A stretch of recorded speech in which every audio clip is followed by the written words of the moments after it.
جی بسم اللہ الرحمن الرحیم۔ اصول حدیث کا ہم مطالعہ کر رہے تھے، اور اصول حدیث میں لاسٹ ٹائم ہم نے بحث پڑھی تھی زیادت ثقات کی، یعنی جو ثقہ راوی اتھینٹک راوی ہے وہ جو اضافہ کر دیتا ہے کسی روایت کے اندر، کسی نریشن میں، تو اس کی اس ایڈیشن کا کیا حکم ہے، اس کے بارے میں کیا رولنگ ہے۔ آج ہم نے جو بحث پڑھنی ہے یہ ہے مختلف الحدیث کی، یعنی حدیث کی ہم بیسیکلی ٹائپس پڑھ رہے ہیں۔ اصول حدیث میں ہم حدیث کی مختلف جو ٹرمینالوجی ہے، جو مختلف اصطلاحات ہیں، اس کو ہم بیسیکلی انڈرسٹینڈ کرنے کی کوشش کرتے ہیں۔ محکم اور مختلف یہ دو اصطلاحات ہیں، ٹھیک ہے، محکم حدیث اور مختلف الحدیث۔ اس میں محکم اس کو کہتے ہیں، اس حدیث کو کہتے ہیں کہ جس کے معارض کوئی حدیث نہ ہو۔ معارض مین یعنی اس کے مخالف، اس کے اپوزٹ کوئی اور حدیث نہیں ہے جو اسے کنٹراڈکٹ کر رہی ہو، ٹھیک ہے۔ اور مختلف یا مختلف الحدیث اس کو کہتے ہیں کہ جس کے معارض کوئی حدیث موجود ہو، یعنی کوئی اور حدیث اس کو کنٹراڈکٹ کر رہی ہو۔ تو جب دو حدیثیں آپس میں کنٹراڈکٹ کر رہی ہیں تو اس وقت ہم نے کیا کرنا ہے؟ اب بعض اوقات بظاہر ہمیں یہ محسوس ہوتا ہے کہ قرآن کی دو آیات آپس میں ٹکرا رہی ہیں، تو اس کا مطلب یہ نہیں ہوتا کہ ہم قرآن کی ان دو آیات کو رد کر دیتے ہیں، بلکہ ہم اس کو انڈرسٹینڈ کرنے کی کوشش کرتے ہیں، ان ڈیپتھ اس کی اسٹڈی کرتے ہیں، کہ جس سے ہمیں یہ واضح ہو کہ اصل میں اس آیت میں کیا بات بیان ہو رہی ہے اور دوسرے میں کیا بات بیان ہو رہی ہے، تاکہ ان کی جو کنٹراڈکشن ہے وہ باقی نہ رہے۔ اور اس کے لیے ہمیں کوئی زیادہ تکلف کرنے کی ضرورت نہیں پڑتی۔ یہی معاملہ احادیث کا بھی ہے کہ بظاہر اگر ہمیں یہ محسوس ہو کہ دو احادیث آپس میں ٹکرا رہی ہیں، کنٹراڈکٹ کر رہی ہیں، تو اللہ کے رسول صلی اللہ علیہ وسلم کی بات آپس میں ٹکرا نہیں سکتی، ٹھیک ہے۔ جس طرح سے اللہ کی بات آپس میں نہیں ٹکرا سکتی، اسی طرح اللہ کے رسول صلی اللہ علیہ وسلم کی بات بھی آپس میں نہیں ٹکرا سکتی، بشرطے کہ وہ آپ صلی اللہ علیہ وسلم سے ثابت ہو۔ دیکھیں، ایک روایت اتھینٹک ہے، صحیح ہے، اور ایک روایت ضعیف ہے، ویک رپورٹ ہے، وہ دونوں آپس میں ٹکرا رہی ہیں، پھر تو بات سمجھ میں آتی ہے۔ آپ کہیں کہ جی یہ بات تو آپ صلی اللہ علیہ وسلم کی ہے، یہ بات اللہ کے رسول کی ہے ہی نہیں، اس میں شک شبہ پڑ گیا۔ تو اس لیے صحیح اور ضعیف حدیث کا اگر آپس میں ٹکراؤ ہو جائے تو وہ ٹکراؤ کنسیڈر نہیں ہوتا۔ ہاں، مسئلہ تب آتا ہے جب ہم یہ کہیں کہ یہ دونوں باتیں، دونوں حدیثیں ثابت ہیں، اتھینٹک ہیں، اب ان میں کنٹراڈکشن آ گئی، تو اب کیا اللہ کے رسول صلی اللہ علیہ وسلم کی باتیں آپس میں ٹکرا سکتی ہیں؟ تو نہیں ٹکرا سکتی۔ تو اب اس کو سمجھنے کے لیے پھر یہ سبجیکٹ ہے مختلف الحدیث۔ تو مختلف الحدیث جو ہے، اس کے اوپر مختلف علماء نے کتابیں لکھی، جیسے ابن قتیبہ وغیرہ نے، امام طحاوی معروف جو حنفی فقہا میں سے ہیں، ان کی ہے مشکل الآثار۔ یعنی مشکل الآثار سے مراد یہی ہے کہ وہ حدیثیں مطلب جن کو انٹرپریٹ کرنا مشکل ہے۔ تو مختلف الحدیث میں کیا کرتے ہیں ہم؟ جب بھی دو حدیثیں آپس میں ٹکرا رہی ہوں تو سب سے پہلے ہم ان میں جمع و تطبیق پیدا کرتے ہیں۔ جمع و تطبیق، جمع کہتے ہیں ان کا ایسا مفہوم، ان کا ایسا میننگ کہ جس کے بعد وہ کنٹراڈکشن باقی نہ رہے، ٹھیک ہے۔ ہو جاتا ہے جیسے آپ کا کوئی ٹیچر ہے، کوئی بات کرتا ہے، ٹھیک ہے، تو آپ کہتے ہیں سر آپ نے اس وقت تو یہ کہا تھا اور ابھی آپ یہ بات کر رہے ہیں۔ تو بعض اوقات وہ کیا کرتا ہے، وہ یہ بتاتا ہے نہیں اس وقت جب میں کہہ رہا تھا تو میری یہ مراد تھی، تو آپ کا ذہن اس سے کلیئر ہو جاتا ہے، ٹھیک ہے۔ تو جو بھی متکلم ہے، ایک تو جو کلام کرنے والا ہے، وہ خود اپنے کلام کے اوپر چونکہ اتھارٹی ہوتا ہے تو وہ اس کو انٹرپریٹ کر سکتا ہے۔ تو دوسرا یہ ہے کہ پھر ہمارے یہاں اسکالرز ہیں، علماء ہیں، جو پھر کیا کرتے ہیں، جمع کرتے ہیں۔ جمع کا مطلب یہ ہے کہ دونوں حدیثوں کا ایسا معنی اور مفہوم بیان کریں کہ جس سے وہ جو کنٹراڈکشن ایک عام آدمی کو، ایک ریڈر کو محسوس ہو رہی ہے، وہ کنٹراڈکشن ختم ہو جائے۔ اور تطبیق کہتے ہیں اس کی اپلیکیشن کو۔ اب مثال کے طور پہ اس میں بہت سی روایتیں بیان کی جاتی ہیں۔ ایک حدیث ہے، اللہ کے رسول صلی اللہ علیہ وسلم نے فرمایا لا ادوا ولا تیارا، ٹھیک ہے، لا ادوا ولا تیارا، ٹھیک ہے، کوئی جو ہے وہ بیماری متعدی نہیں ہوتی، ادوا سے مراد یہ ہے، ولا تیارا، اور کوئی نحوست نہیں ہے۔ جو لوگ مطلب بہت ساری چیزوں کو منحوس سمجھنا شروع کر دیتے ہیں، ٹھیک ہے، رستے میں جو ہے وہ کالی بلی جو ہے وہ رستہ کاٹ گئی ہے، تو ایسی کوئی بات نہیں ہے۔ یعنی بری فال لینا، برا شگون لینا، تو ایسی کوئی بات نہیں ہے، مطلب دین میں اس کی کوئی حیثیت نہیں ہے۔ اب ایک روایت یہ ہے کہ کوئی بیماری متعدی نہیں ہے، ٹھیک ہے، متعدی سے مراد یہ ہے کہ ایک سے دوسرے کو کوئی بیماری نہیں لگتی۔ دوسری روایت میں کیا ہے کہ فر من المجزوم فرارک من الاسد، ٹھیک ہے، مجزوم سے ایسے بھاگو جیسے تم شیر سے بھاگتے ہو، ٹھیک ہے، مجزوم سے ایسے بھاگو۔ اب یہ جو مجزوم سے بھاگنے کا حکم دیا گیا تو اس سے مراد کیا ہے کہ آپ اس سے اس لیے بھاگ رہے ہیں کہ کہیں اس کی بیماری آپ کو نہ لگ جائے۔ تو یہ روایت بظاہر یہ میسج دے رہی ہے کہ بیماری متعدی بھی ہوتی ہے، ٹھیک ہے، ایک سے دوسرے کو بھی لگ سکتی ہے، جسے ہم وبائی امراض کہتے ہیں، جیسے ہمارے یہاں کورونا وغیرہ تھا، ٹھیک ہے۔ اور یہ حدیث کہہ رہی ہے کہ کوئی بیماری متعدی نہیں ہے۔ اب دونوں حدیثیں آپس میں کیا ہیں، ٹکرا رہی ہیں، بظاہر دونوں حدیثیں آپس میں ٹکرا رہی ہیں۔ تو اب اس میں ایسا نہیں کرنا کہ ہم کہیں یہ روایت بھی ضعیف وہ روایت بھی ضعیف، دونوں آپس میں ٹکرا رہی ہیں، دونوں اللہ کے رسول صلی اللہ علیہ وسلم کی گفتگو نہیں ہو سکتی، بلکہ ہم اس کی کسی ایسے میننگ اور مفہوم کی طرف جائیں گے۔ تو اس لیے اہل علم نے یہ گفتگو کی ہے، محدثین نے، کہ یہاں یہ جو بات ہو رہی ہے کہ کوئی بیماری متعدی نہیں ہوتی، تو یہاں پرسپیکٹو ڈیفرنٹ ہے، اور وہ کیا ہے، عقیدے کا پرسپیکٹو کہتے ہیں تناظر کو، یعنی کس تناظر میں گفتگو ہو رہی ہے، پیچھے بیک گراؤنڈ کیا ہے، پس منظر کیا ہے۔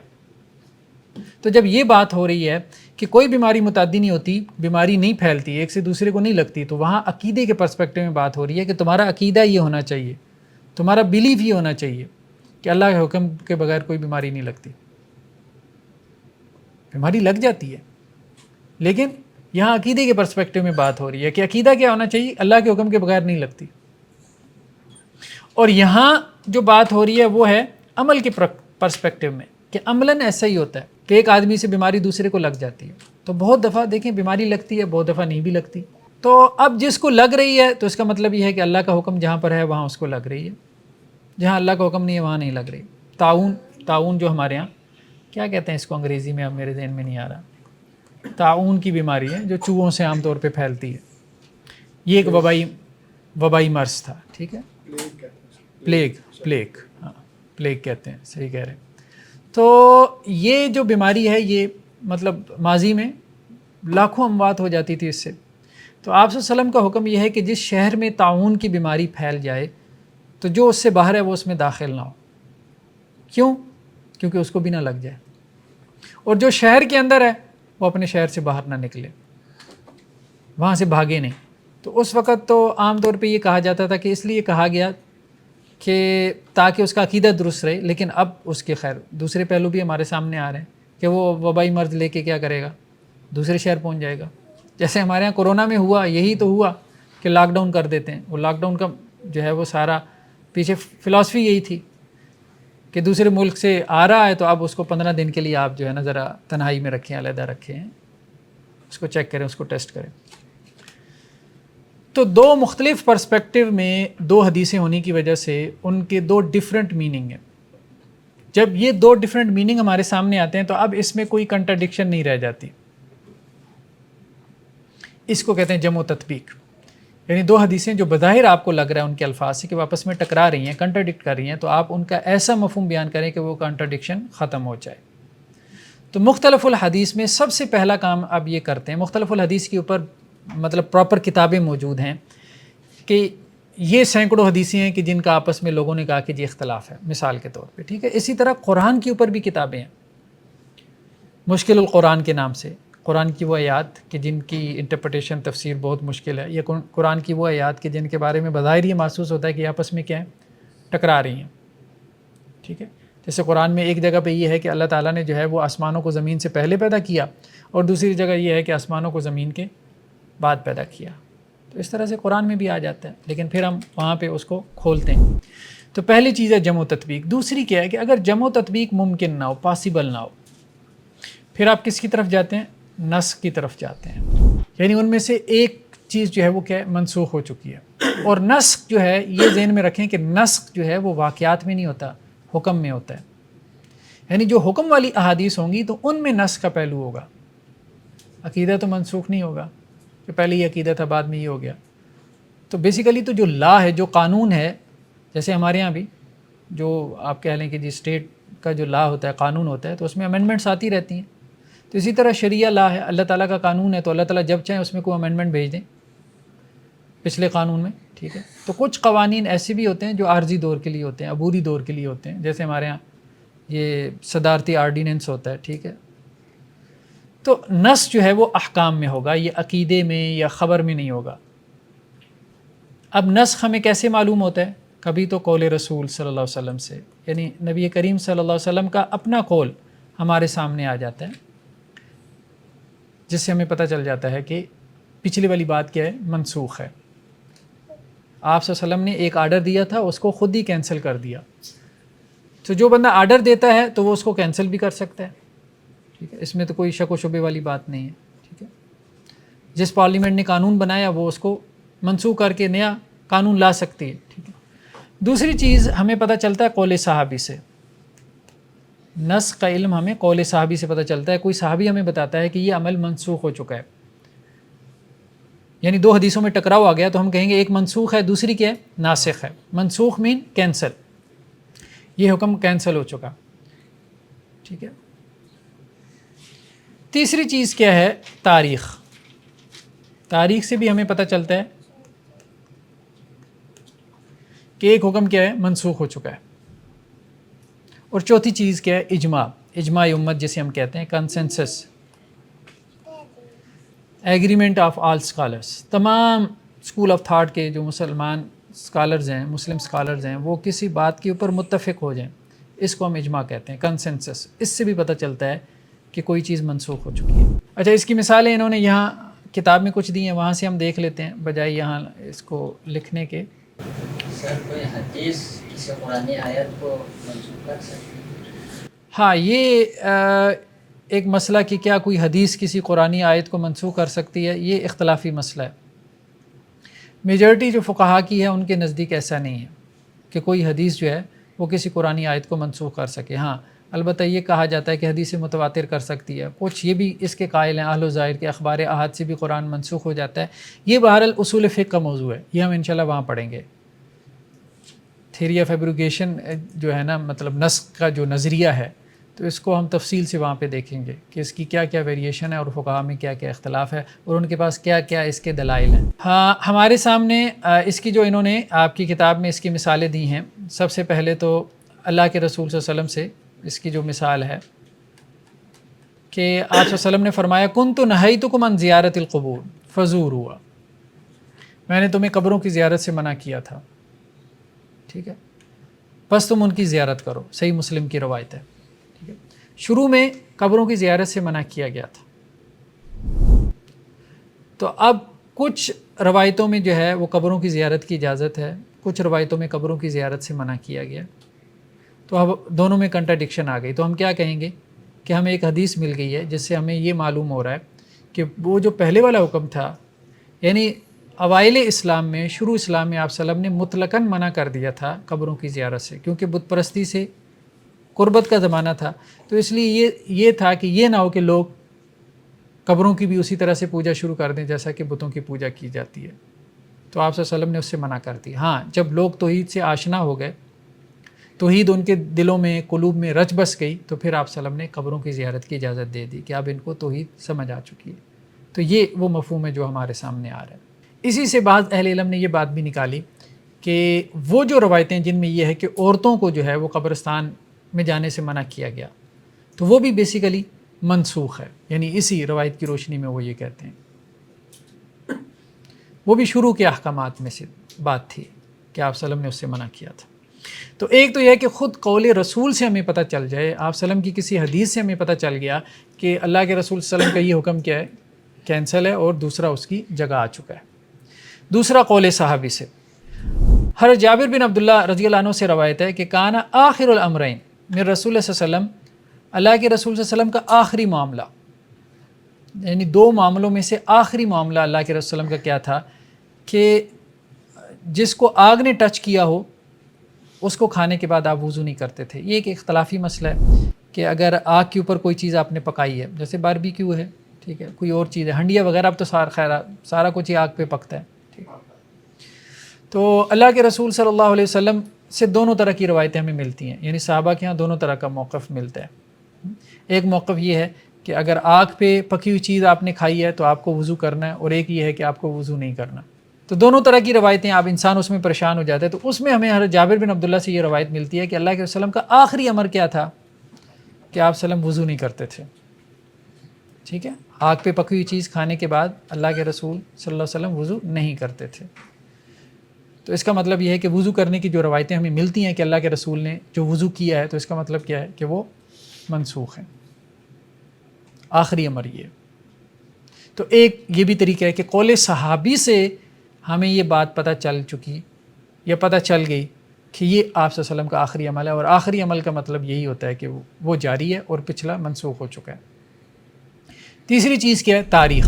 تاریخ میں ہمارے پاس جو مثال ہے وہ حجامہ کی مثال ہے۔ اس میں ایک روایت تو ہمارے پاس ہے، اللہ کے رسول صلی اللہ علیہ وسلم نے فرمایا افطر الحاجم والمحجوم، حاجم اور محجوم۔ حجامہ یہ جسے کپنگ تھراپی کہتے ہیں، مطلب آپ کو پتہ ہے، جو لوگ کرواتے ہیں خیر ان کو پتہ ہوگا، ٹھیک ہے، جسم میں سے جو گندا فاسد خون ہے اس کو نکلوایا جاتا ہے۔ اب تو بہت سارے لوگ ہمارے ارد گرد حجامہ کرتے ہیں، کرواتے ہیں۔ تو افطر الحاجم والمحجوم، تو عربوں میں بھی یہ ایک طریقہ کار تھا جسم سے فاسد خون نکلوانے کا۔ تو اللہ کے رسول نے کہا کہ جو روزہ ہوتا ہے وہ ٹوٹ جاتا ہے، کس سے؟ ہاں، حجامہ جو کرتا ہے اور جو کرواتا ہے، دونوں کا روزہ ٹوٹ جاتا ہے۔ تو اب یہ ایک روایت جو ہے وہ ہمارے سامنے آتی ہے، لیکن یہ روایت جو ہے وہ فتح مکہ کے موقع کی ہے۔ یا یہ بھی ہے کہ اس سے یہ بھی مراد ہے کہ حالت احرام میں جو حجامہ ہے وہ بھی ممنوع ہے، ٹھیک ہے، کہ احرام کی حالت میں اگر کسی نے حجامہ کروایا تو اس کا احرام بھی کیا ہے؟ باقی نہیں رہے گا۔ لیکن ایک اور روایت ہمارے سامنے آتی ہے جو حجۃ الوداع کے موقع کی ہے۔ تو پہلی روایت جو ہے وہ سنن نبی داؤد کی ہے، دوسری صحیح مسلم کی ہے، احتجم وہو محرم، کہ آپ صلی اللہ علیہ وسلم جو ہے آپ نے حجامہ کروایا جب کہ آپ حالت احرام میں تھے۔ یہ صحیح مسلم کی روایت ہے اور یہ حجۃ الوداع کے موقع کی ہے، ٹھیک ہے۔ 8 ہجری میں ہوا فتح مکہ اور 10 ہجری میں ہوا حجۃ الوداع۔ تو تاریخ سے ہمیں یہ بات معلوم ہوئی کہ یہ حکم بعد کا ہے، تو بعد والے حکم کو ہم باقی رکھیں گے، پہلے کو ہم کیا کریں گے؟ منسوخ سمجھیں گے۔ تو اب دونوں احادیث بظاہر آپس میں کیا ہیں؟ کنٹراڈکٹ کر رہی ہیں، لیکن ایک کو ہم ناسخ اور دوسرے کو منسوخ بنا کے، یعنی اس کو ہم کہیں گے یہ منسوخ ہے، کینسلڈ ہے، اور یہ اس کی ناسخ ہے، یعنی جو کینسل کر رہی ہے پہلے حکم کو۔ تو ایک کو ناسخ اور دوسرے کو منسوخ بنا کے ہم دونوں کی جو کنٹراڈکشن ہے ہم اس کو کیا کر دیں گے؟ ختم کر دیں گے، ٹھیک ہے۔ اس کو اصطلاح میں کہتے ہیں رفع اختلاف، ٹھیک ہے، یعنی اختلاف کیا ہو جائے گا؟ رفع ہو جائے گا، اٹھ جائے گا، ختم ہو جائے گا، ٹھیک ہے۔ چوتھی چیز کیا ہے؟ اجماع، کہ اجماع سے ہمیں یہ بات معلوم ہوگی کہ یہ روایت کیا ہے؟ منسوخ ہے۔ جیسے سنن ترمذی کی ایک روایت ہے کہ اگر کوئی شخص شراب پیے تو اس کو کیا کرو؟ کوڑے مارو، ٹھیک ہے۔ دوسری مرتبہ پیے تو کوڑے مارو، تیسری مرتبہ پیے تو کوڑے مارو، مطلب 80 لیشز ہے، مطلب 80 کوڑے ہے جو شراب نوشی کی سزا ہے۔ اگر چوتھی مرتبہ پی لے تو سنن ترمذی کی روایت میں کیا ہے؟ اس کو قتل کر دو، فقتلو، یعنی چوتھی مرتبہ جو شراب پیے تو اس کو کیا کرو؟ قتل کر دو۔ تو اب یہ بنتی تو حد ہے، لیکن ایسی کوئی حد جو ہے وہ ہمیں کسی عالم دین سے نہیں ملتا کہ اس نے اس حد کو کہا ہو کہ جی یہ اسلام میں شراب نوشی کی یہ بھی کوئی حد ہے کہ اس کو قتل کر دیا جائے۔ ہاں، کوڑوں کی حد تو وہ تو کنسنسس ہے کہ وہ تو ہے، شراب نوشی کی حد 80 کوڑے۔ یہ بھی اختلاف ہے، بعد نے 40 بھی کہا ہے، اس کو ہم دیکھیں گے انشاءاللہ سے، لیکن بہرحال قتل کی حد کہیں بھی نہیں ہے۔ تو کنسنسس اس بات پہ ڈیولپ ہوا کہ یہ روایت کیا ہے؟ منسوخ ہے، قتل والی روایت کیا ہے؟ منسوخ ہے، صحیح ہونے کے باوجود یہ روایت منسوخ ہے، اور جو 80 کوڑوں والی روایت ہے وہ اس کی ناسخ ہے۔ یہ ہمیں کیسے پتہ چلا؟ یہ ہمیں اجماع سے پتہ چلا۔ تو ایک بات اہم ہے کہ اجماع ناسخ نہیں ہے، ٹھیک ہے۔ اجماع کیا ہے؟ ایگریمنٹ آف علماء، علماء کا اتفاق، کنسنسس، کیا علماء دین کی کسی حکم کو کینسل کر سکتے ہیں؟ نہیں کر سکتے. ان کے پاس یہ اتھارٹی نہیں ہے، اختیار ہی نہیں ہے کہ وہ کینسل کر سکیں. تو یہ اجماع ناسخ نہیں ہے. ٹھیک ہے، اللہ کے رسول صلی اللہ علیہ وسلم اپنی بات کو کینسل کر سکتے ہیں، ٹھیک ہے. تو باقی جو ہیں وہ کینسل نہیں کر رہے. قول صحابی ہے یا تاریخ ہے یا اجماع ہے، وہ سب ہمیں خبر دے رہے ہیں، بتا رہے ہیں کہ یہ کینسل ہوا ہے، وہ کینسل کر نہیں رہے. مطلب یہ فرق جو ہے وہ اپنے ذہن میں رکھنا ہے کہ اس سے ہمیں پتہ چل رہا ہے، نسخ کا ہمیں علم ہو رہا ہے. وہ ناسخ نہیں ہے، تاریخ بھی ناسخ نہیں ہے، اجماع بھی ناسخ نہیں ہے، قول صحابی بھی ناسخ نہیں ہے. یہ صرف نسخ کا ہمیں پتہ دے رہے ہیں، نسخ کا ہمیں علم ہو رہا ہے. جی اجماع میں آپ نے یہی والی جو حدیث لی ہے کہ یہ اجماع سے ثابت ہے کہ یہ والی حکم منسوخ ہو گیا، لیکن جب علماء نے اس پہ اجماع کیا تو کسی ایویڈنس کی بیس پہ کیا ہوگا، وہ ایویڈنس کیا ہے؟ بظاہر ہمارے سامنے جو ہے نا وہ ایویڈنس یہ ہے کہ خلفائے راشدین میں سے کسی نے یہ حد جاری نہیں کی، یا آپ صلی اللہ علیہ وسلم سے بھی ہمیں یہ بات نہیں ملتی. لیکن سر یہ بھی تو ہو سکتا ہے نا کہ کسی نے یہ ایکٹ کیا ہی نہ ہو ان کے دور میں، یا اس نے چوتھی دفعہ شراب پی لی ہو. ہاں یہ بھی ہو سکتا ہے کہ کسی نے یہ ایکٹ نہ کیا ہو، لیکن بہرحال جس طرح سے عرب میں شراب نوشی عام تھی تو وہاں یہ چیز زیادہ بعید از امکان نہیں تھی. یہ شک ایسی کوئی اور مثال ہے شراب کے علاوہ؟ 4 دفعہ شراب چلیں ان کی نہیں پی کسی نے تو اس لیے حد جاری کی، لیکن اگر تمام جو ہیں ائمہ وہ اجماع جا رہے ہیں، بڑا کوئی اسٹرانگ ایویڈنس ہوگا پھر ان کے پاس. اسٹرانگ ایویڈنس، سب سے اسٹرانگ ایویڈنس ان کے پاس یہی ہے کہ جو خلفائے راشدین میں سے کسی نے یا بعد کے زمانوں میں کسی نے یہ حد جاری نہیں کی. مطلب کسی نے بھی نہیں جاری کی نا، تو اس کا مطلب یہ ہے کہ کسی نے تو کبھی کیا ہوگا، کسی نے تو کیا ہوگا. تو اگر حد جاری نہیں ہوئی تو اس کا مطلب یہ ہے کہ سب جو حکمران تھے جب حدود جاری ہو رہی تھی، اب تو خیر جاری نہیں ہو رہی، لیکن یہ ہے کہ صدیوں ہمارے ہاں حدود جو ہے وہ ان کا نفاذ رہا ہے. تو جب جاری ہو رہی تھی سب حدود، ٹھیک ہے، رجم کی حد بھی جاری ہو رہی تھی اور اس میں جو ہے وہ شراب نوشی کی بھی ہو رہی تھی اور چوری کی حد بھی جاری ہو رہی تھی، تو اس میں یہ والی حد ہمیں نظر نہیں آتی. تو اس لیے اس سے انہوں نے یہ استدلال کیا کہ یہ منسوخ ہے.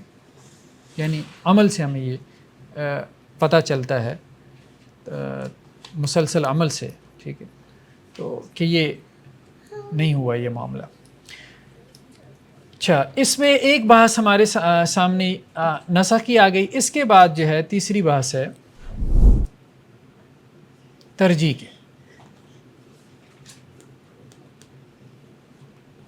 یعنی سب سے پہلا کام تو آپ یہ کریں گے کہ دونوں احادیث کا ایسا مفہوم بیان کریں کہ جس سے کنٹرڈکشن نہ رہے. اب اگر وہ ممکن نہ ہو تو آپ یہ دیکھ لیں کہ جی پہلی بات کون سی ہے، دوسری کون سی.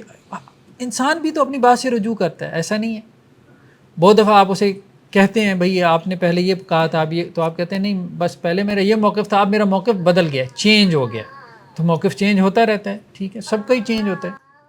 فقہا میں بھی ہم دیکھتے ہیں امام شافعی کا قول قدیم، قول جدید. امام ابو حنیفہ ان کے بارے میں بھی ہم دیکھتے ہیں کہ ان کی پہلے یہ رائے تھی، بعد میں یہ رائے. امام احمد کے بارے میں بڑا معروف ہے کہ جو ان کی ایک روایت یہ ہے، دوسری روایت یہ ہے. تو یہ سب فقہا کے ہاں بھی چلتا ہے. تو آراء جو ہے وہ انسان کی بدلتی رہتی ہیں وقت کے ساتھ ساتھ. محدثین کے ہاں بھی یہ ہوا، فقہا کے ہاں بھی یہ ہوا، بلکہ صحابہ حضرت عمر رضی اللہ عنہ سے کسی نے کہا کہ جی آپ نے اس مسئلے میں یہ جواب دیا، پچھلے سال آپ نے یہ دیا تھا. تو انہوں نے کہا ٹھیک ہے دیا تھا، پچھلے سال ہمارا وہ اجتہاد تھا، اس سال ہمارا یہ اجتہاد ہے، اس میں پریشانی والی کیا بات ہے. ٹھیک ہے، تو اجتہاد انسان کا بدل جاتا ہے. ٹھیک، تو ایک تو یہ ہے کہ ہم کیا کریں، جمع و تطبیق کریں. دوسرا کیا ہے اس میں نسخ. ٹھیک ہے، کہ پہلے ایک رائے تھی، پھر اس کے بعد دوسری رائے آ گئی، نسخ کی طرف ہم جائیں. تیسری چیز کیا ہے، ترجیح. اگر نسخ بھی ممکن نہ ہو تو پھر ہم ترجیح کی طرف جائیں گے. مثال کے طور پہ ایک روایت صحیح بخاری کی اور ایک روایت سنن ابن ماجہ کی، دونوں آپس میں کنٹرڈکٹ کر رہی ہیں، تو پھر آپ کیا کریں گے؟ اب اگر جمع بھی نہیں ہو سکتا، نسخ کا بھی جو ہے امکان نہیں ہے، تو آپ کیا کہیں گے کہ میں صحیح بخاری کی روایت کو ترجیح دے رہا ہوں. کس بنیاد پہ؟ کہ وہ زیادہ اتھینٹک ہے. ہم نے کہا تھا نا صحیح کے درجات 7 درجات ہیں، اس میں سب سے پہلے وہ ہے کہ جو متفق علیہ، صحیح بخاری صحیح مسلم میں ہو. ٹھیک ہے، 7واں درجہ اس کا کیا ہے کہ جو دوسری کتابوں میں صحیح روایات ہیں. سر یہ مطلب حناف کے ہاں بھی یہی وہ ہے، تھوڑا سا ڈفرینٹ ہے، وہ ہم پڑھتے ہیں. ان کے یہاں تھوڑا سا ڈفرینٹ ہے، وہ ہم دیکھتے ہیں. ٹھیک ہے، تو ترجیح جو ہے، ترجیح کی جو وجوہات ہیں مطلب کیا ہوں گی، 20 ہیں، بہت ساری ہیں. جیسے ایک میں نے آپ کے سامنے بیان کر دی کہ ایک وجہ یہ ہو سکتی ہے کہ جی ایک چیز صحیح بخاری میں آئی ہے اور ایک سنن ابن ماجہ میں آئی ہے، تو صحیح بخاری چونکہ زیادہ اتھینٹک ہے تو اس لیے ہم اس کو ترجیح دیں گے. ٹھیک ہے، ایک سند عالی ہے ایک سند نازل ہے، یہ ہم آگے چل کے پڑھیں گے. عالی سند اس کو کہتے ہیں جس میں نریٹرز کم ہوں، یعنی ایک سند کے اندر نریٹرز جو ہے وہ 3 ہیں، اور ایک سند یعنی دوسری حدیث جو کنٹراڈکٹ کر رہی ہے اس کے جو نریٹرز ہیں وہ 7 ہیں. تو جس میں نریٹرز کم ہوں گے اس میں غلطی کا امکان بھی کیا ہے، کم ہوگا. بندے بڑھیں گے تو ظاہر بات ہے غلطی کا امکان بھی ملٹیپلائی ہوگا. ٹھیک ہے، تو جس کی سند عالی ہے تو اس کو ہم کہیں گے ہم اس کو ترجیح دیتے ہیں اس پہ جس کی سند نازل ہے یعنی کم تر ہے. اسی طرح اور بھی ترجیحات کی وجوہ ہو سکتے ہیں کہ جس کی بنیاد پہ آپ کیا کر سکتے ہیں، ایک روایت کو دوسری پہ کیا کر سکتے ہیں، ترجیح دے سکتے ہیں. ٹھیک ہے، تو وجوہات ترجیح میں سے کوئی وجہ دیکھ لیں اور آپ ایک کو دوسری کے اوپر ترجیح دے دیں. تو آپ راجے جو ہے، راجے جیسے یہاں پہ تھا نا ناسخ اور منسوخ، تو یہاں کیا ہوگا، راجے اور مرجوح. سر یہ کام بھی محدثین ہی کریں گے یا عام علماء بھی کر سکتے ہیں؟ دیکھیں عام آدمی جس کا حدیث کے ساتھ کوئی شغل ہے، پڑھنا پڑھانا ہے، اٹھنا بیٹھنا ہے، تو ٹھیک ہے وہ کر سکتا ہے، کوئی حرج نہیں، کر سکتا ہے، اس میں کوئی حرج والی بات نہیں. لیکن یہ ہے کہ اس کا اختصاص ہو، حدیث اس کا اختصاص ہو. اختصاص مین یعنی اسپیشلائزیشن ہو اس کی. تو اب تو خیر علماء سے بھی بات بہت آگے چلی گئی ہے. اب تو 16 سال کے 14 سال کے بچے یہ کام کر رہے ہیں. پڑھ کے کریں، بہرحال شوق ہے ٹھیک ہے، لیکن یہ ہے کہ پڑھ کے کریں. اور آج کل ایک بچے کے اوپر بڑا سوشل میڈیا میں ڈسکشن ہو رہی ہے، ہاں حمزہ کے نام سے، وہ فیس بک بھری پڑی ہے. اب ٹھیک ہے اس بچے کا شوق اچھا ہے، جذبہ اچھا ہے، اس کے والدین کا جذبہ اچھا ہے کہ ہمارا بچہ جو ہے وہ دین پڑھائے، لیکن بہرحال دیکھیں ایک اصلاحی گفتگو کرنا ایک اور چیز ہے. ٹھیک ہے، اور فتویٰ دینا یہ ایک مقام ہے، یہ ایک مرتبہ ہے. وہ اتنی جلدی جو ہے وہ بچوں کو اس کام میں نہیں ڈال دینا چاہیے. اب وہ بچہ کیا کہہ رہا ہے جی منگنی ہو، بڑے کانفیڈنٹ ہو کے کہ منگنی حرام ہے. اب اس کی سادگی پہ ہنسی بھی آتی ہے، مطلب یہ نہیں کہ کوئی غصہ آتا ہے، اس کی سادگی پہ ہنسی آتی ہے. تو اس کی وجہ یہی ہے کہ مطلب آپ ایک لمبا عرصہ جو ہے وہ کتاب و سنت کے ساتھ نہیں گزاریں گے، اس پہ محنت نہیں کریں گے، اس کے بغیر اگر آپ جو ہے وہ فتویٰ دینا شروع کر دیں گے تو پھر لوگ آپ کا مذاق اڑائیں گے. باقی صرف اصلاح کا کام کرنا، اصلاحی باتیں کرنی، اس میں کوئی حرج نہیں، اس میں ایج میٹر نہیں کرتی کہ آپ لوگوں کو واضح نصیحت کریں. واضح نصیحت میں کوئی ایشو نہیں ہے، لیکن پبلکلی ایک اوپینین جنریٹ کرنا اسلام کے حوالے سے اس کے لیے جو ہے نا کوئی کوالیفیکیشن ہونی چاہیے، ورنہ آپ مذاق بن جائیں گے. ٹھیک ہے، اور پھر آپ علماء کو برا بھلا کہیں گے. چلیں بہرحال راجی اور مرجو. سر یہ جو اوپر والی جو قول رسول میں جو زیارت قبور کا آپ نے مثال دی، جی جی، آج کے ڈیٹ میں جو مزارات وغیرہ کی جو دوبارہ سے مطلب شرکیہ چیزیں جو شروع ہوئی، اس کا کیا؟ دیکھیں بہرحال قبر کو وزٹ کرنا اس لیے کہ ایک حدیث میں یہ بھی آتا ہے فَإِنَّا تُذَكِّرُ الْآخِرَةَ، کہ قبریں جو ہے وہ آخرت کو یاد کرواتی ہیں. تو اگر کوئی قبرستان میں اس نیت سے جاتا ہے کہ ایک وقت مجھے بھی یہاں پہ آنا ہے، ٹھیک ہے، تو اس میں کوئی حرج والی بات نہیں. ہاں اگر وہاں جا کے کوئی لوگ طواف کرنا شروع کر دیتے ہیں قبر کا، یا اس پہ سجدے وغیرہ شروع کر دیتے ہیں، تو یہ ٹھیک نہیں ہے. بہرحال یہ تو کوئی بھی جو ہے وہ اس کو الاؤ نہیں کرتا، نہ اس کو جائز کہتا ہے. بہرحال ہمارے ہاں لیکن کچھ جو حالات ہیں جو یہ کام کر رہے ہیں، ایون کہ دیکھیں نا ان سے بھی جب سوال ہوا تھا اپنا یہ جو کیا نام ہے ان کا، جمعیت علماء پاکستان کے جو تھے بڑے نورانی صاحب، شاہ احمد، نہیں اویس نہیں، احمد شاہ نورانی، ایسے کا احمد شاہ نورانی، ان کے وہ کلپ فیس بک پہ کافی وائرل ہے. جب یونیورسٹی کی ایک طالبہ ان سے پوچھ رہی ہے کہ جی یہ قبروں پہ جو سجدے ہوتے ہیں تو یہ کیا آپ کے مسلک میں الاؤڈ ہیں؟ تو انہوں نے کہا کس نے کہا الاؤڈ ہیں، یہ تو غلط ہو رہا ہے. تو انہوں نے کہا پھر آپ روکتے کیوں نہیں؟ مطلب یہ ہے کہ آپ کی مسلک کی طرف جو لوگ منسوب ہیں تو انہی کے پاس یہ سارے مزارات ہیں، وہی گدی نشین ہیں. لیکن بات پھر وہی ہے کہ گدی نشین جو لوگ ہیں نا تو وہ علماء بھی نہیں ہے. صحیح بات یہ ہے، بریلوی مسلک کے وہ علماء بھی نہیں ہیں، وہ سیاسی لوگ ہیں. سیدھی سی بات، بیسیکلی تو یہ سیاسی گدیاں ہیں. تو وہی سیاسی جو آپ کہہ رہے ہیں پولیٹیشین، ملتان کی گدیاں دیکھ لیں آپ، جیسے لوگوں کو دین سے کوئی تعلق ہے بھی نہیں. اور اسی طرح مداروں کے اوپر بھی جو لوگ بیٹھے ہوئے ہیں وہ باہر سیاسی پس منظر کے لوگ ہیں.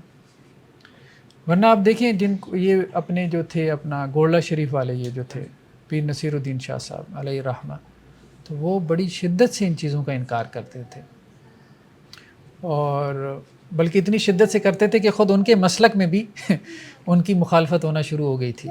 گدی چھوڑتے نہیں تھے. ہاں چلیں، بہرحال وہاں بیٹھ کے یہ ایک بات ہے کہ اتنی آواز بلند کر لینا یہ بہرحال بڑی بات تھی. سر یہ جو ہم یہ جو کتاب پڑھ رہے ہیں اس میں جو اصطلاحات ہیں یہ سارا کچھ، یہ باقی جتنے بھی 4 فقہ ہیں ان میں آلموسٹ یہ سیم ہی ہے یا؟ دیکھیں اصول حدیث جو ہے نا، اصول حدیث سیم ہی ہے. ہاں فقہ میں اختلاف ہے، تھوڑا بہت اصول حدیث میں اختلاف ہوتا ہے. اب جیسے دیکھیں کہ احناف کے ہاں بھی ان کے مدارس میں بھی جو اصول حدیث کی کتاب پڑھائی جاتی ہے نخبۃ الفکر ہی ہے، یا شرح نخبۃ الفکر ہے. ٹھیک ہے، وہی کتاب ہے جو اہل حدیث مدارس میں بھی پڑھائی جاتی ہے. سیم ایون کہ کمپیریٹیو فقہ کے جو ہوتے ہیں جو سورسز ہیں، مصادر ہیں، وہ بھی سیم ہی ہوتے ہیں. تو ایسا نہیں. عقائد میں بھی جیسے عقیدہ طحاویہ ہے، وہ ادھر سلفی اسکول آف تھاٹ میں بھی وہی پڑھایا جاتا ہے، اہل حدیث کے یہاں احناف میں بھی وہی پڑھایا جاتا ہے. بس یہ ہوتا ہے کہ انٹرپریٹیشن پھر استاذ کے اوپر بھی ہوتا ہے کچھ، کہ وہ کتاب کو کس طرح سے انٹرپریٹ کرتا ہے. تو کچھ تو کتابیں مختلف ہوتی ہیں اور کچھ جو ہے وہ سورسز مصادر جو ہے وہ سیم بھی ہوتے ہیں. تو اصول حدیث میں کوئی ایسا اختلاف نہیں. اب اس مسئلے میں صرف ایک اختلاف ہے. یہاں اختلاف احناف کا یا محدثین کا کیا ہے، وہ یہ ہے کہ جمع و تطبیق پہلے ہے یا نسخ پہلے ہے. یہ بنیادی اختلاف ہے. ٹھیک ہے، محدثین کہتے ہیں کہ پہلے جمع و تطبیق ہے، دوسرے نمبر پہ نسخ ہے. یعنی جب 2 حدیثیں آپس میں ٹکرائیں گی یا آپ کو محسوس ہوا کہ ٹکرا گئیں تو آپ نے کیا کرنا ہے؟ تو محدثین کہیں گے جمع کرو. یعنی ان کا رجحان کیا ہے، چونکہ ان کا حدیث کے ساتھ ذرا زیادہ شغل ہے نا، تو وہ یہ چاہتے ہیں کہ دونوں کے اوپر عمل ہو. وہ تبھی ممکن ہوگا جب آپ اس میں جمع کریں گے. اور احناف میں کیا ہے، ان کا ذہن قانونی ہے، مطلب فقہ جو ہے اس کا ذہن قانونی ہے، تو اپنے سبجیکٹ کا بھی اثر ہوتا ہے. تو وہ گئے ہیں کہ نہیں، پہلے نسخ کو دیکھو. یعنی پہلا غور یہ کرو کہ ایک منسوخ ہو جائے دوسری ناسخ ہو جائے، پھر آپ یہ سوچو کہ جمع و تطبیق ممکن ہے کہ نہیں. جب ناسخ منسوخ آپ نے بنا لیا تو پھر آپ ایک حدیث پہ عمل کریں گے. تو ان کا چونکہ قانونی ذہن ہے، قانون تو اسی طرح سے ہی ہوتا ہے. قانون تو کہتا ہے یا نہیں ہے. ٹھیک ہے، درمیان میں کیا مفاہیم نکال رہے ہو کہ جج کی بات بھی رہ جائے اور قانون بھی تمہارا. تو وہ یہ ایک فرق پڑا ہے باہر سوچوں کا یا اپروچز کا جو ایک اختلاف تھا. آپ کا کیا اس میں؟ نہیں، مجھے تو یہی بہتر لگتا ہے کہ جمع و تطبیق کو ترجیح دینی چاہیے. لیکن بالفرض دونوں میں سے ایک منسوخ ہے، لیکن جو بندہ پہلے جمع تطبیق کر کے بیٹھ جائے اور حقیقتاً ایک اس میں سے منسوخ ہو تو وہ تو پھر نسخ کو نہیں پہنچے گا. ہاں، وہ اصل میں پھر یہ کہتے ہیں، یہ ایک کویشچن ہے ان کا کہ جمع و تطبیق کرنا شروع کر دیں، ہو سکتا ہے کہ وہ ناسخ ہو. تو وہ اصل میں یہ بات کہتے ہیں، وہ یہ کہتے ہیں کہ یہ جو تاریخ اور اجماع سے آپ کو نسخ معلوم ہو رہا ہے نا، یہ اجتہاد ہے. یہ آپ کا اجتہاد ہے جس میں غلطی کا امکان ہے. یعنی ہسٹوریکلی آپ نے کہا کہ یہ ایونٹ پہلے ہوا، یہ بعد میں ہوا، ٹھیک ہے، اس تک بھی آپ پہنچ گئے. لیکن ہو سکتا ہے کہ اس میں بھی تھوڑی سی غلطی ہو جائے کہ وہ اس ایونٹ کی حدیث تھی اور اس ایونٹ میں نقل ہو گئی. اسی طرح سے اجماع میں بھی یہ امکان ہے، پاسبلٹی ہے. جیسے ابھی ہم نے لمبی چوڑی بحث کی کہ جی اجماع کیسے مطلب دال ہے، دلالت کرنے والا ہے کہ جی یہ حدیث منسوخ ہے. تو انہوں نے کہا یہ بیسیکلی اجتہاد ہے. اصل میں جو چیز ہے نا وہ ہے قول رسول جو قطعی ہے. تو اگر تو قول رسول ہی موجود ہے تو پھر ہم جمع و تطبیق کی طرف کیوں جائیں گے؟ پھر ہم بھی نسخ کی طرف پہلے جائیں گے. وہ یہی کہتے ہیں اگر تو قول رسول موجود ہے تو پھر ہم بھی نسخ ہی کی طرف جائیں گے.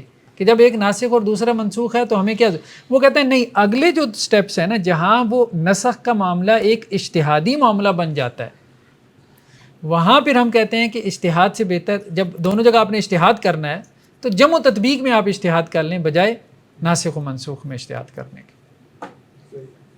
تو یہ اختلاف ہے. دوسرا کیا ہے ترجیح، راجح اور مرجوح، ہم نے کہا کہ اس کی وجوہ.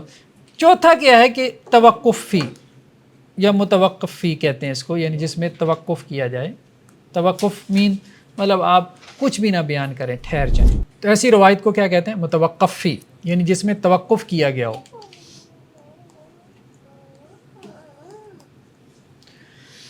سب سے پہلے تو آپ جمع تطبیق کریں گے، جمع تطبیق نہ ممکن ہوئی تو ناسخ و منسوخ کے اینگل سے اس پہ غور کریں گے، وہ بھی ممکن نہ ہوا راجح مرجوح بنا لیں. 20 ترجیح کی وجوہات ہوتی ہیں، اگر وہ بھی نہ سمجھ میں آ رہی ہو جو کہ پاسبل نہیں ہے، لیکن پھر بھی چلیں ہم کہہ دیتے ہیں کہ جی شاید کوئی وجہ ترجیح بھی نہ مل رہی ہو، دو حدیثیں ہر لحاظ سے برابر ہوں، کسی بھی اعتبار سے آپ کو ایک کو دوسری کے اوپر ترجیح دینے کی کوئی وجہ نہ مل رہی ہو، تو پھر آپ اس طرف جاتے ہیں، آپ کہتے ہیں ہم توقف کریں گے، یعنی دونوں حدیثوں کے بارے میں ہم کوئی بات نہیں کریں گے یہاں تک کہ کوئی ہم سے بڑا عالم آ جائے جو اس میں کوئی وجہ ترجیح قائم کر دے یا کوئی اور جمع و تطبیق کی صورت پیدا کر دے. سر اس بات پہ تو جو منکرین حدیثوں کے مطلب چلیں گے اس بات پہ، یہ دیکھو جائیے کہ ہمارا عجیب ہی منطق ہے. لیکن ایسا ہے نہیں، ایک صورت ہے لیکن ایسا ہے نہیں. مطلب آپ کبھی حدیث کی کتابوں میں یہ نہیں پڑھیں گے کہ یہ متوقف فی روایت ہے نہیں، آپ کو دیکھنے کو یہ اصطلاح نہیں ملے گی، لیکن ایک ہے، ایک اصطلاح ہے، ہم تو اصطلاح کو سمجھ رہے ہیں.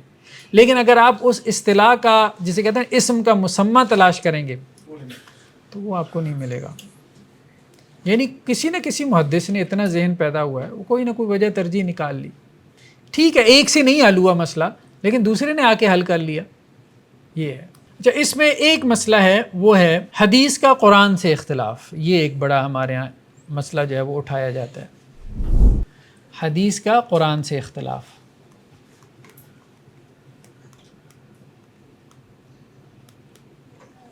ایک تو ہم نے پڑھا نا حدیث کا حدیث سے اختلاف. عام طور پہ ہمارے منکرین حدیث جو حدیث کو نہیں مانتے ہوئے کہتے ہیں یہ حدیثیں جو قرآن کے خلاف ہیں. ٹھیک ہے، تو ہم یہی بات کہتے ہیں کہ جب قرآن کی ایک آیت قرآن کی دوسری آیت کے آپ کو خلاف نظر آتی ہے، یا کوئی آدمی سائل آپ سے کہتا ہے کہ جی دیکھیں قرآن کی یہ دو آیتیں آپس خلاف، یا آپ اورینٹلسٹ ہیں، مستشرق ہیں، ٹھیک ہے، ویسٹرن اسکالرشپ ہے، وہ تو ویسے ہی اسلام کو نہیں مانتے، وہ قرآن کے خلاف بڑا لکھتے رہتے ہیں. ٹھیک ہے، تو وہ اس قسم کے اعتراضات لے آتے ہیں، دیکھیں جی قرآن تو اختلافات سے بھرا پڑا ہے. ٹھیک، تو آپ کیسے کہہ سکتے ہیں قرآن میں اختلاف نہیں ہے؟ اس کی تو ایک آیت دوسری سے ٹکرائی جا رہی ہے، ایک جگہ اللہ تعالیٰ یہ لکھ رہے ہیں، دوسری جگہ اللہ تعالیٰ یہ لکھ رہے ہیں، جو بھی ہے بہرحال. پھر آپ کیا کرتے ہیں؟ آپ اس کو سمجھاتے ہیں کہ نہیں یہ ایسے نہیں ایسے ہے. تو یہی بات. تو اللہ تعالیٰ کی بات جو ہے وہ آپس میں، وہ جیسے اللہ تعالیٰ کہتے ہیں وَلَوْ كَانَ مِنْ عِنْدِ غَيْرِ اللَّهِ لَوَجَدُوا فِي اخْتِلَافًا كَثِيرًا. اگر اللہ کے غیر کی طرف سے ہوتا تو اس میں اختلاف ہوتا، چونکہ یہ اللہ کی طرف سے ہے تو اس میں اختلاف نہیں ہے. تو اسی طرح سے اگر یہ اللہ کے رسول کی بات ہے، ٹھیک ہے، اور یہ اللہ کی بات ہے، تو دونوں کی بات میں جو ہے وہ اختلاف نہیں ہو سکتا. دونوں کی بات میں اختلاف نہیں ہو سکتا. ہاں اختلاف ہمیں نظر آ سکتا ہے، ریڈر کو نظر آ سکتا ہے، پہلی نظر میں ایک احساس پیدا ہو سکتا ہے کہ اختلاف ہے قرآن میں اور حدیث میں، لیکن حقیقت میں نہیں ہوگا. اس لیے بڑے بڑے محدثین یہ کہتے تھے کہ کوئی حدیث لے آؤ جس کے بارے میں تمہیں یہ احساس ہو یا تمہیں یہ محسوس ہوتا ہو کہ یہ قرآن کے خلاف ہے، تو ہم تمہیں بتاتے ہیں کہ وہ قرآن کے خلاف نہیں. ٹھیک ہے، تو کوئی حدیث ایسی نہیں ہے کہ جس کے بارے میں یہ کلیم کیا جا سکے کہ وہ قرآن کے خلاف ہے. ہاں یہ ہو سکتا ہے کہ آپ نے قرآن کی کسی آیت کی ایک انٹرپریٹیشن کر لی.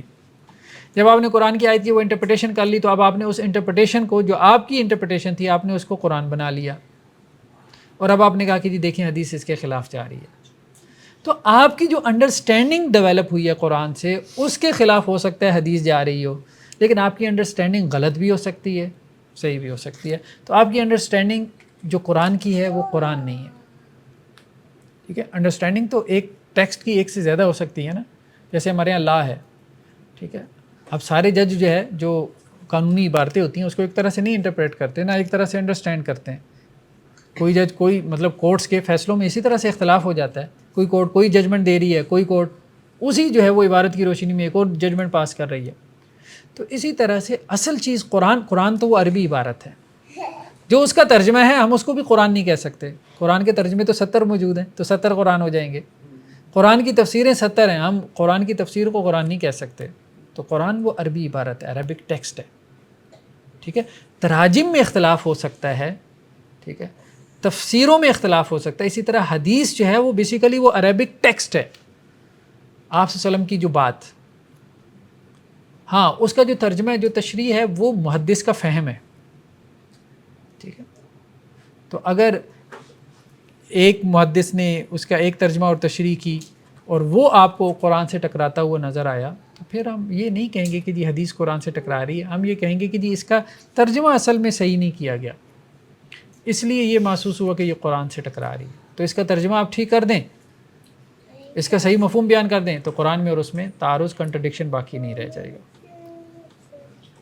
اچھا, اس میں ایک سوال ہے کہ بعض اوقات ہم نارمل بات کرتے ہیں تو لہجے کا بھی بڑا لہجے پہ فرق پڑتا ہے. ہاں لہجے, یہ جن پہ ہم ایویلویٹ کر رہے ہیں, اس میں اس چیز کا کہیں کوئی, ہاں اس کو آپ وجوہات ترجیح میں لا سکتے ہیں.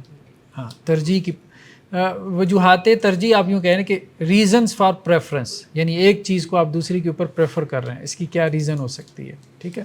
وہ 20 ریزنز ہو سکتی ہیں, ٹھیک ہے. آپ اس کو جمع و تطبیق میں بھی لا سکتے ہیں. یہ انہوں نے اچھا نقطہ ایک جو ہے وہ اٹھایا ہے, وہ یہ ہے کہ بعض اوقات جس لب و لہجے میں, جس ٹون میں آپ بات کر رہے ہیں, تو وہ میننگ جو ہے وہ ڈیفرنٹ پیدا کرتی ہے, وہ ٹون آپ کی. تو مطلب کسی سے آپ پوچھیں بھائی کیا حال ہے, آپ خیریت سے ہیں, بھائی خیریت ہے, ٹھیک ہے, تو اس کا مطلب اور ہوتا ہے. اس کا مطلب کہ ہاں بھائی آپ خیریت سے ہیں, ٹھیک ہیں, کیسے ہیں. تو خیریت پوچھنے کی بھی کئی لب و لہجے ہو سکتے ہیں, ایک میں دھمکی ہے اور ایک میں جو ہے وہ کوشچن ہے, ٹھیک ہے. تو یہ بات ٹھیک ہے کہ بعض اوقات وہ آپ کی ٹون, آپ کا لب و لہجہ وہ ڈفرینٹ میننگ پیدا کر دیتا ہے. تو ہم لٹرلزم کی طرف بھی نہ جائیں, یعنی وہ ظاہری لفظ کی طرف نہ جائیں کہ وہ ظاہر لفظ کے کیا میننگ ہے. ہم جہاں اس کے کانٹیکسٹ کو دیکھ رہے ہیں, تو جس طرح سے وہ کانٹیکسٹ ڈفرینٹ میننگ پیدا کرے گا تو اس کے اندر کنٹرڈکشن باقی نہیں رہے گی. اسی طرح سے اس کی جو ٹون ہے, اگر ہم اس کو بھی ایکسپلور کر لیتے ہیں, ٹھیک ہے. اور یہ بیسیکلی آتا ہے ہماری جو عربی زبان میں نا, خاص طور پہ جب ہم پڑھیں گے بلاغت وغیرہ, تو بلاغت میں, ریٹورک میں یہ چیزیں آتی ہیں, وہاں یہی چیزیں. جیسے قرآن میں ایک جگہ پہ ہے نا کہ کرو جو تم نے کرنا ہے, ٹھیک ہے. تو اب اس کا مطلب یہ نہیں ہے کہ قیامت والے دن جا کے اللہ کو کہے کہ اللہ آپ نے تو کہا تھا جو کرنا ہے جا کے کرو. تو وہ ایک دھمکی والا انداز ہے, ٹھیک ہے میں نے تمہیں ڈرا دی ہے, ٹھیک ہے, اب جو کرنا ہے کرو, ٹھیک ہے. یہ ایسی ہے نا جیسے باپ بیٹے کو کہتے ہیں اچھا کر کے دکھاؤ. اب اس کا مطلب یہ تھوڑی ہوتا ہے وہ کر کے دکھائے گا, آپ نے کہا کر کے دکھاؤ, مطلب یہ کر کے دکھاؤ میں تمہیں پوچھتا ہوں, ٹھیک ہے. تو ٹون سے بہت فرق پڑ جاتا ہے, یہ بات ٹھیک ہے. لکھا ہوا ہے جو عزیز حدیث ہے نا, اس میں یہ لکھا ہوا کہ چاہے ایک ہی طبقے میں راوی ہو, ہر طبقہ نہیں لکھا ہوا ہے اس کا. ہاں وہ جو کتاب میں لکھا ہوا ہے نا کہ عزیز حدیث وہ ہے کہ جس میں چاہے ایک ہی طبقے میں راوی ہو, تو وہ بیسیکلی دیکھیں کانٹیکس, دیکھیں کانٹیکس اس کا مشہور کا ہے. دیکھیں نا پہلے مشہور کی بات ہوئی ہے نا, ہاں مشہور کی بات ہو رہی ہے, ٹھیک ہے. تو اس کانٹیکس میں بات کر رہے ہیں کہ ایک حدیث مشہور ہے, اب اس میں بھلے ایک طبقے میں 2 راوی ہو جائیں تو وہ عزیز ہو جائے گی. اب بات سمجھیے, ہاں بس. کوئی ایسی کتاب ہے جس میں محدثین نے پہلے سے ہی ان حدیث کو جو کانٹرڈکٹ کرتے ہیں اور ان پہ وضاحت دی؟ ہاں بالکل ایسی کتابیں ہیں. ہم نے کہا تھا ابن قتیبہ کی کتاب ہے, ٹھیک ہے, امام طحاوی کی کتاب ہے مشکل الاثار. تو اب ان کے تراجم ہوئی ہیں کہ نہیں یہ میرے علم میں نہیں, لیکن عربی میں تو بہت ذخیرہ ہے باقاعدہ. مطلب مختلف الحدیث جو ہے اس کو موضوع بحث بنا کے اس کے اوپر مستقل کتابیں لکھی جاتی ہیں کہ یہ حدیثیں ہیں ٹوٹل جن کے بارے میں یہ ڈبیٹ پیدا ہوئی یا کسی نے یہ اعتراض پیدا کیا کہ یہ آپس میں کنٹرڈکٹ کرتی ہیں. آپ کی کتاب میں بھی 2-3 کتابوں کا حوالہ ہے, ٹھیک ہے. تو شروع میں نا یہ ایک تو ابن قتیبہ کی ہے, ایک امام طحاوی کی کتاب ہے, اور ایک کتاب شاید انہوں نے اور بھی اس کا تذکرہ کیا ہے, امام شافعی کی بھی کتاب ہے. تو اس میں محدثین نے کام کیا ہے. تو وہ ترجیح والا آپ نے کہا آگے پڑھیں گے, وہ جو حناف کے حوالے سے کیا وہ ہے؟ نہیں, ہم نے کہا کہ صرف اتنا ہی اختلاف ہے. اس مسئلے میں احناف کا اور محدثین کا صرف اتنا اختلاف ہے کہ پہلے سب سے پہلے آپ نے جمع و تطبیق کو رکھنا ہے یا نسخ کو رکھنا لیکن سر ترجیح جو ہے جیسے رفع الذہن کی وہ ایک حدیث امام بخاری کی روایت ہے اور جو ترک ہیں وہ دوسری، ترجیح تو اس میں بنتی ہے، تو اس پہ ان کا کیا ہے؟ تو وہ کہتے ہیں ہم تو نسخ بنا لی ہے، ہاں تو وہ تو کہتے ہیں رفع الیدین کی حدیثیں منسوخ ہیں، ٹھیک ہے. وہ جو صحیح مسلم کی روایت ہے کہ سرکش گھوڑوں کی طرح جو ہے وہ اپنے دمے نہ ہلاؤ، تو وہ اس سے رفع الیدین نکال لیتے ہیں، تو انہوں نے اس کو وہاں پہ حل کر لیا.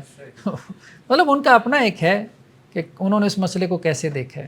ٹھیک ہے جی. سبحانک اللہم و بحمدک نشہد ان لا الہ الا انت نستغفرک.